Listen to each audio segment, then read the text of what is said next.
यह तो बहुत गंभीर विषय है कि 5000 कैपेसिटी का बापू सभागार भी अब चिराग पासवान जी से भर नहीं पा रहा है।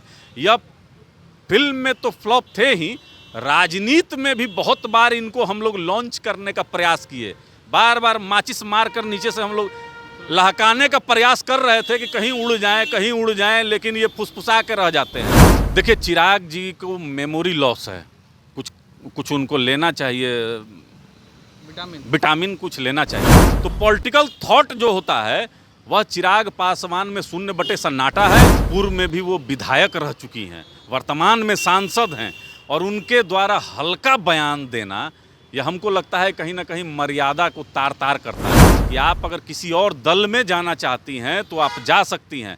वैशाली से हमारा प्रत्याशी इस बार अलग है, कभी आरजेडी कभी जदयू में घूम रही थी, जिसमें चिराग पासवान पर कई गंभीर आरोप उनके द्वारा पूर्व में भी लगाए गए थे और आदरणीय पशुपति कुमार पारस जी को अपना नेता बताया गया था। अब तो चुनाव के समय है ना, तो अभी भगवान बदल लेने में फ़ायदा है। बीना देवी जी के पास तो चॉकलेट भी बहुत है, लेकिन हमने क्षमा दान दे रखा है कि आप लोग ठीक है, मिलिए और मिलकर कुछ अच्छा काम कीजिए। लोक जनशक्ति पार्टी में एक बार फिर से नई खबर सामने आई है कि पारस गुट की वीणा देवी जो है वो चिराग पासवान के साथ देखी गई और उन्होंने कहा आपके नेता को लेकर के कि गलती से बहला बुझला करके हमसे सिग्नेचर करवा लिया। ऐसा काम आप लोग कर रहे हैं पार्टी? देखिए, आदरणीय बीना देवी जी उम्र में हमसे बहुत बड़ी हैं, हम लोग सम्मान उनका करते हैं।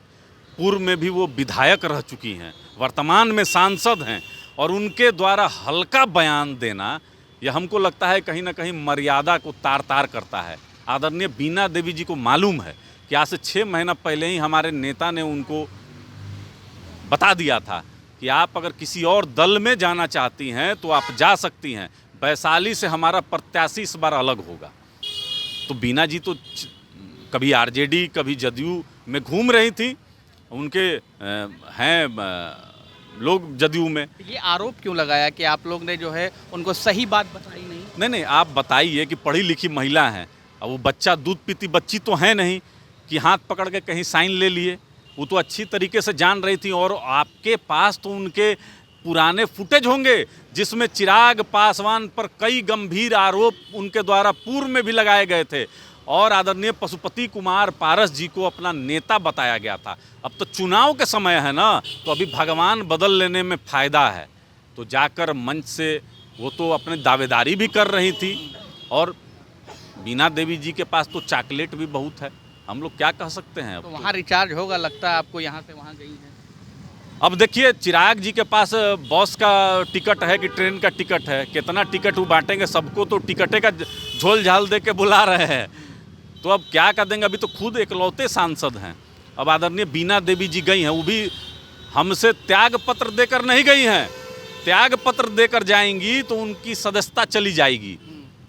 अगर आप टेक्निकल रूप से भी देखिएगा तो चिराग पासवान जी भी सदन में हमारे ही सांसद हैं, और इस 6 सांसदों के नेता सदन में आदरणीय पशुपति कुमार पारस जी हैं। हम चाहें तो सदस्यता जा सकती है, लेकिन हमने क्षमा दान दे रखा है कि आप लोग ठीक है, मिलिए और मिलकर कुछ अच्छा काम कीजिए। हम लोग का मेन ध्येय जो है एनडीए को बढ़त दिलाना है और 40 के 40 लोकसभा सीट को जीतना है। जिस तरीके से चिराग पासवान की राजनीति चल रही है, हमको तो नहीं लगता है कि जमुई से इस बार वह चुनाव जीत पाएंगे। ये बात आपने कही कि भाई एनडीए को 40 सीट दिलाना ये आप लोग की प्राथमिकता है, मगर चिराग पासवान कह रहे थे कि अगर तोड़ने में कोई सबसे आगे है तो चाचा पारस हैं, एनडीए को पीछे से डैमेज करते रहते हैं। देखिए, चिराग जी को मेमोरी लॉस है, कुछ उनको लेना चाहिए, विटामिन कुछ लेना चाहिए। आप याद कीजिए, आप तो वरिष्ठ पत्रकार हैं, और हम आपको याद दिलाते हैं कि आज से 2 साल पहले भारतीय जनता पार्टी के महानार के जो विधायक थे डॉक्टर अच्युतानंद सिंह को वो अपने पार्टी में जोड़े, तो क्या उस समय वह एनडीए को नहीं तोड़ रहे थे? आज अगर बीना देवी हमारी सांसद हैं, ऑन पेपर सिंबल भी आदरणीय पशुपति कुमार पारस जी ने दिया था 2019 में, और चिराग पासवान अगर उनको अपने खेमे में लाने का दावा करते हैं, तो क्या वह अपने ही गठबंधन को नुकसान नहीं पहुंचा रहे हैं? तो चिराग पासवान के पास बोलने के लिए कुछ नहीं है, और इन अभी जो यह 24वां स्थापना दिवस बापू सभागार में इन्होंने मनाया, अलबत्ता यह तो ऊपर का फ्लोर पूरा खाली था और जो महिलाएं और पुरुष आगे बैठे हुए थे, ऑन कैमरा उन्होंने कहा कि हमको साड़ी, कोई बोल रहा है ज़मीन, कह के लाया गया है। यह तो बहुत गंभीर विषय है कि 5000 कैपेसिटी का बापू सभागार भी अब चिराग पासवान जी से भर नहीं पा रहा है। यह फिल्म में तो फ्लॉप थे ही, राजनीति में भी बहुत बार इनको हम लोग लॉन्च करने का प्रयास किए, बार बार माचिस मार कर नीचे से हम लोग लहकाने का प्रयास कर रहे थे कि कहीं उड़ जाएं, लेकिन ये फुसफुसा के रह जाते हैं। तो पॉलिटिकल थॉट जो होता है वह चिराग पासवान में शून्य बटे सन्नाटा है और बिहार की राजनीतिक नब्ज़ को नहीं पकड़ पाते हैं। पंजाब के नब्ज़ को ज़रूर पकड़ सकते हैं, लेकिन बिहार नहीं पकड़ा रहा है इनसे। तो हम लोग तो प्रयास करेंगे, हमारे श्रद्धेय गुरुदेव के सुपुत्र हैं, कि इनको भी हम लोग साथ में लेके चले। अब हम ही लोग उतरेंगे तो जमुई से ही जीत पाएंगे। पिछले बार 2014 और 2019 में आदरणीय पशुपति कुमार पारस जी ने बूथ मैनेजमेंट किया, उसके बदौलत चिराग पासवान सदन का मुंह देखें। इस बार तो हमको लगता है कि अपने ही उपचुनाव, आपको याद है, कुशेश्वर स्थान और तारापुर जो है जमुई लोकसभा के अंदर में आने वाला विधानसभा है। 4400 इनको वोट आया है। अब बताइए कि जो सांसद अपने लोकसभा में चुनाव हार जा रहा हो विधानसभा का, वह क्या लोकसभा का चुनाव जीत पाएगा? या अपने क्षेत्र में सांसद निधि खर्च करने में भी फिसड्डी हैं।